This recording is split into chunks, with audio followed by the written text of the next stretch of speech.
नमस्कार, मैं हूं नीलू।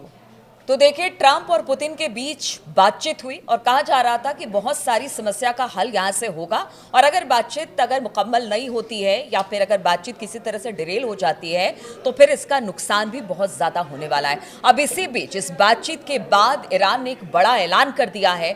ईरान ने किस तरह का ऐलान किया है, ईरान अब इसे लेकर क्या सोच रहा है, बातचीत करने के लिए मयंक मेरे साथ है।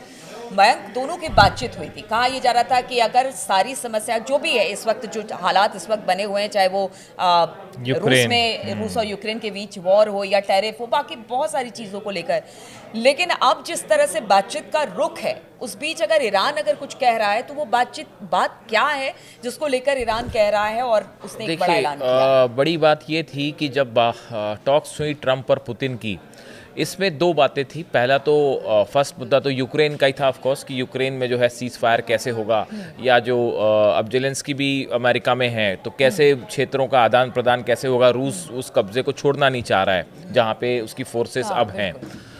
इस बीच में ईरान की तरफ से देखिए, इसके बाद अगर कोई दूसरा सबसे बड़ा मुद्दा है वो है न्यूक्लियर और यूरेनियम एनरिचमेंट ईरान का, जो सबसे टेढ़ी खीर जो है वो अमेरिका के लिए इस समय है।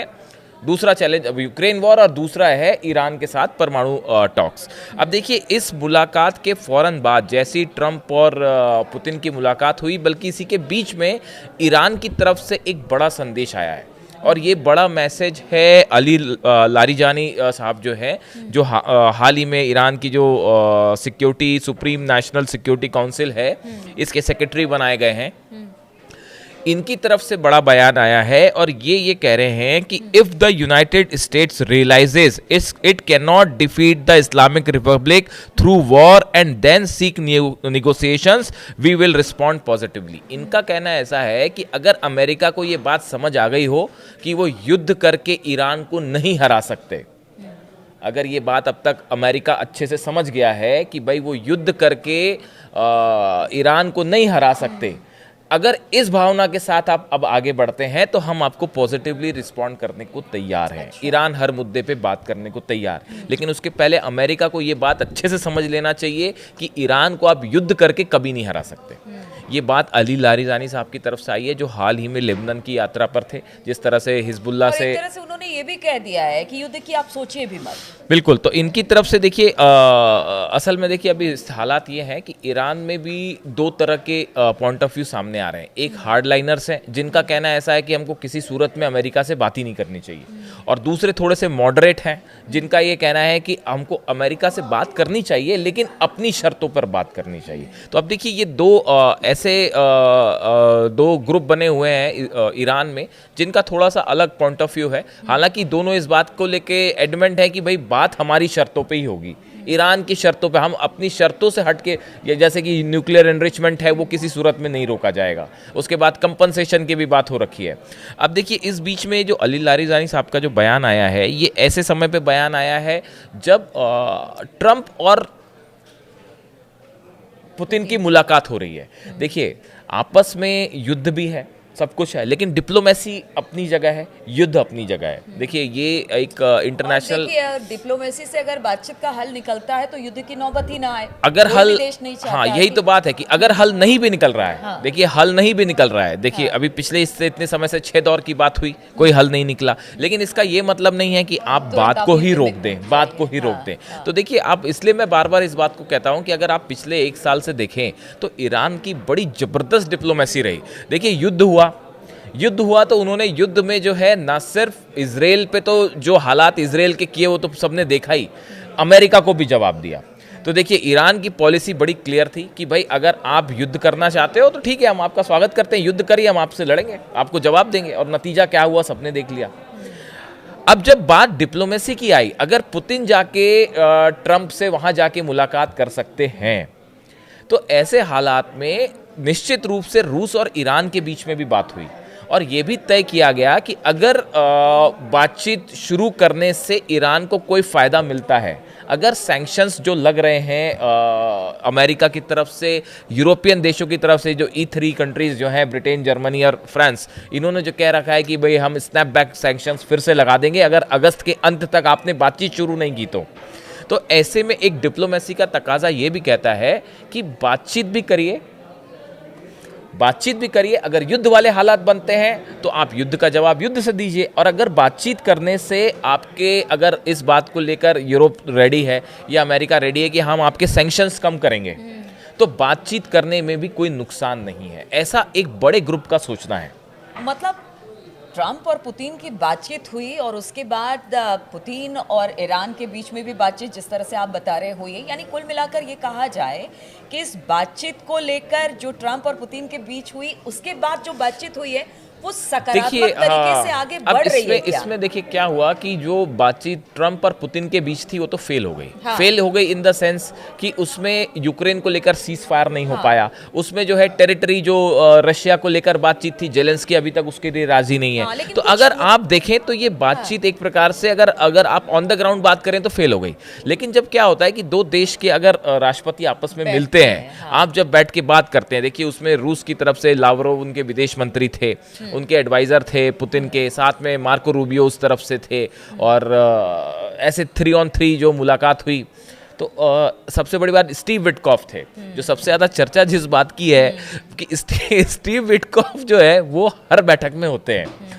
अमेरिका के रक्षा मंत्री नहीं हुए उस बैठक में शामिल, इसको लेके बड़े जो है बड़ा नोटिसेबल था ये कि अमेरिका के रक्षा मंत्री हेस्गेट जो थे वो उस बैठक में शामिल नहीं थे, लेकिन स्टीव विटकॉफ जो है उसमें शामिल है। अभी स्टीव विटकॉफ कौन है? स्टीव विटकॉफ वो शख्स हैं जो इजराइल के मामले पे भी बीच में होते हैं, जो ईरान के मामले में बीच में होते हैं, जो सीरिया के मामले में बीच में होते हैं, और अब रूस के साथ भी नेगोशिएशन कर रहे हैं। तो Steve Witkoff is interesting personality. तो अब देखिए इस पूरे मैटर में मामला ये है कि ऐसा माना जा रहा है कि भले ट्रंप और पुतिन की टॉक्स फेल हुई, लेकिन चूंकि दोनों डेलीगेशंस आमने सामने 1 to 1 थे, तो ऐसी सूरत में थोड़ा सा वॉर को लेके टेंशन थोड़ी सी कम होना स्वाभाविक है। जब आप किसी से मिलते हैं, बात करते हैं, तो एक तरह से कह लीजिए यहाँ से रास्ता खुला है। तो देखिए अब सवाल ये है कि ईरान के लिए अभी बड़ी चुनौती ये नहीं है कि युद्ध की तैयारी तो ईरान ने कर रखी है, लेकिन ईरान के सामने जो बड़ी चुनौती वो ये है कि उसके ऊपर जो लगे सैंक्शंस हैं उसको फटाफट खत्म किया जाए।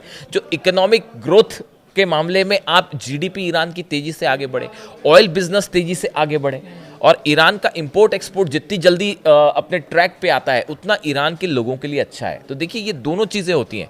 एक तो होता है जंगी हालात होते हैं, तो वो तो ईरान ने निपट लिया हो, तो अकेला ही काफ़ी था इसराइल के लिए, वो सभी जान रहे हैं। अब देखिए अब जब वॉर नहीं हो रहा है तब मेन कंसर्न आपका ग्रोथ होता है, और यही बात ऐसा देखिए ऐसा बताया जा रहा है कि supreme leader Ali Khamenei and Iran's political establishment have reached a consensus that renewed talks with Washington are vital for countries for the country. ये एक रॉयटर्स का सोर्स है जो ये कह रहा है कि ईरान की जो सुप्रीम काउंसिल है उसमें बैठक हुई, उसमें चर्चा हुई, और उसमें जितने एडवाइजर्स थे अली खामेनी साहब के वो भी थे। अली खामेनी साहब खुद भी संभवतः होंगे उस बैठक में, जिसमें इस बारे में पूरी विस्तार से चर्चा हुई, और जिसमें यही तय किया गया है कि अगर जंग वाली सिचुएशन बनती है तो हम करारा जवाब देंगे, तो हमारी मिलिट्री प्रिपरेशन तो चलती ही रहे, लेकिन अगर टॉक्स के लिए अमेरिका हमारी शर्तें मानने को तैयार है तो हम बातचीत भी कर सकते हैं, हम सैंक्शंस को कम करने की भी कोशिश करें, ईरान के इकोनॉमिक डेवलपमेंट की भी कोशिश करें। लेकिन ये भी तो बात है, घूम फिर कर बात वहीं आ जाती है अपनी अपनी शर्तों की। अमेरिका अपनी शर्त लगा रहा है, ईरान देखिए आप हाँ ये अच्छा सवाल है आपका कि भाई हाँ कि शर्तें अगर पूरी नहीं होगी तो क्या होगा। तो आप ये बताइए कि ट्रंप ने जो ये कह रखा था आने के बाद कि मैं जो है वो 2 दिन में रूस और यूक्रेन का युद्ध बंद करवा दूंगा, क्या वो बंद हो पाया?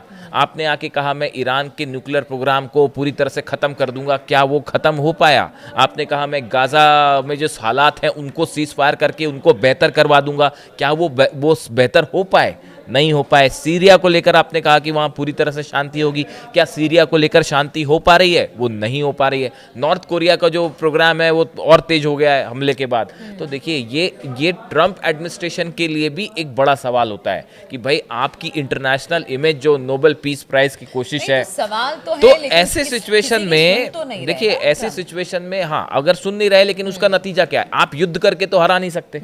यही लारीजानी साहब भी कह रहे हैं कि भैया आप अगर इस बात को समझ गए होंगे अब तक पूरी दुनिया तो समझ गई कि ईरान पे हमला करके आप सोचते हो कि ईरान को हरा दोगे, तो ऐसा नहीं होने जा रहा। तो जब आप युद्ध करके नहीं हरा पाए तो आपके पास दूसरा रास्ता क्या है? आपको निगोशिएट ही करना पड़ेगा, बातचीत करनी पड़ेगी। और ये जो यूरेनियम एनरिचमेंट वाली बात है, जो बार बार ईरान कह रहा है कि भाई हम यूरेनियम एनरिचमेंट का अपना अधिकार नहीं छोड़ेंगे, हमारे इतने सारे साइंटिस्ट हैं, अब तो उनकी शहादत भी हो चुकी है, तो हम इस प्रोग्राम को नहीं रोकेंगे। और जितने उनके 50 नए साइंटिस्ट हैं, और तो सबके सब अंडरग्राउंड है, अब आप उनको निशाना भी नहीं बना पाओगे। ईरान के जितने न्यूक्लियर साइंटिस्ट हैं जो ईरान के न्यूक्लियर प्रोग्राम पे काम कर रहे हैं, वो अब कहाँ हैं वो किसी को नहीं पता।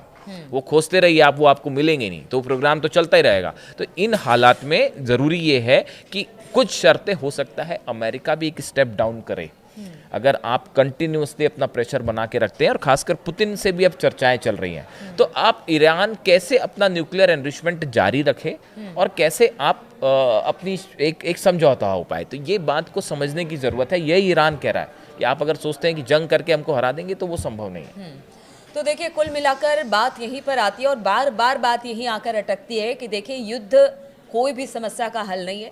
युद्ध करके देख लिया अमेरिका और इजराइल ने, ईरान पर बहुत सारे कहते हैं कि पहले सैंक्शन लगाए, उसके बाद युद्ध भी किया, लेकिन उसका कोई फायदा नहीं निकला। अब बातचीत के रास्ते के साथ समस्या का हल निकालने की ईरान बात कर रहा है, लेकिन क्या इसके लिए अमेरिका और ट्रंप तैयार हैं कि हाँ, उनकी शर्तों के आधार पर ही बातचीत को आगे बढ़ाया जाए? क्योंकि हालात तो अभी यही कह रहे हैं कि और युद्ध दुनिया नहीं चाहती है, इसलिए बीच का जो रास्ता है वो बातचीत का ही है।